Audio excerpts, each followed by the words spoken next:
we can divide the body fluid-wise into two compartments, an intracellular compartment and an extracellular compartment. These are separated by a cell membrane. Now, the very first thing you should think should just jump in your head. When you hear the word membrane, you should think barrier, barrier, cell membrane. So we think barrier. This is a barrier separating the intracellular and extracellular compartments. Now, what's crucial for step one, what's crucial for medicine, what's crucial for understanding physiology will be we need to know the big players with respect to barrier. Is it a barrier or not? It may be a barrier, it may not be. The cell membrane is not a barrier for water. Very, very important fact. Very, very important fact. Cell membrane is not a barrier for water. However, it is a relative barrier for a certain electrolyte. Do we remember what electrolyte it's a relative barrier for? The cell membrane? Shushma, good. Brenda, Miguel, good. Rosanna, yeah. Mario, okay, excellent. Sodium, big point, big key point for step one.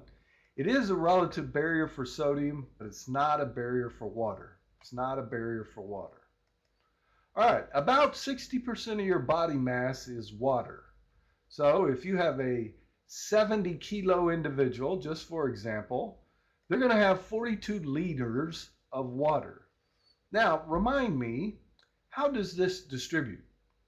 Inside versus outside. Do we remember? Inside versus outside.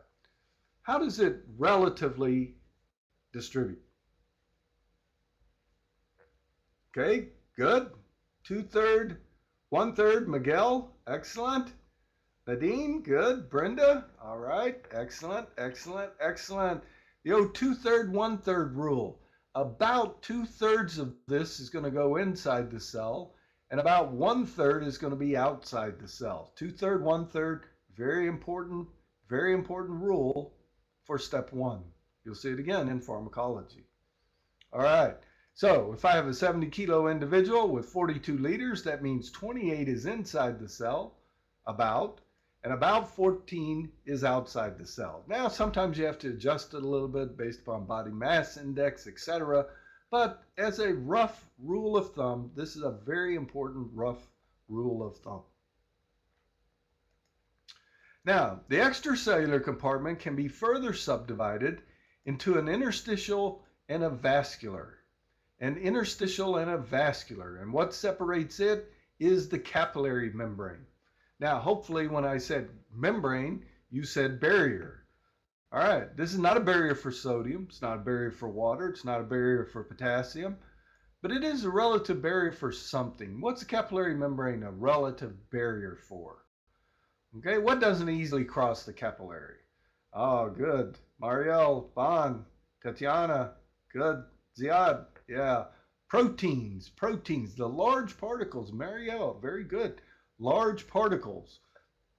And the large particles are the plasma proteins. What's the most abundant plasma protein? What's the most abundant plasma protein? What do we have the most of? Very good. Man, you guys are all over it. You guys are good. Albumin is the most abundant plasma protein. So even though it's a membrane and could be a barrier, it's not a barrier for water, not a barrier for the electrolytes, not a barrier for glucose, but it is for the proteins, the most abundant being albumin. We will discuss that in more detail when we get to the capillary, because that's going to influence fluid flux. Okay? Something referred to as Starling's law, and we'll get to that.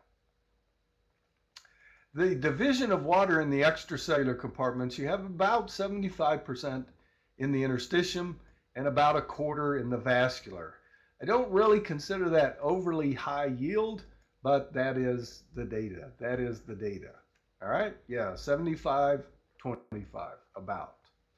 Now, don't forget that the vascular compartment contains plasma. Plasma is part of the extracellular compartment, whereas it also contains red blood cells. So blood has plasma and cells. And the volume inside the red blood cell, since it's a cell, is part of the intracellular compartment.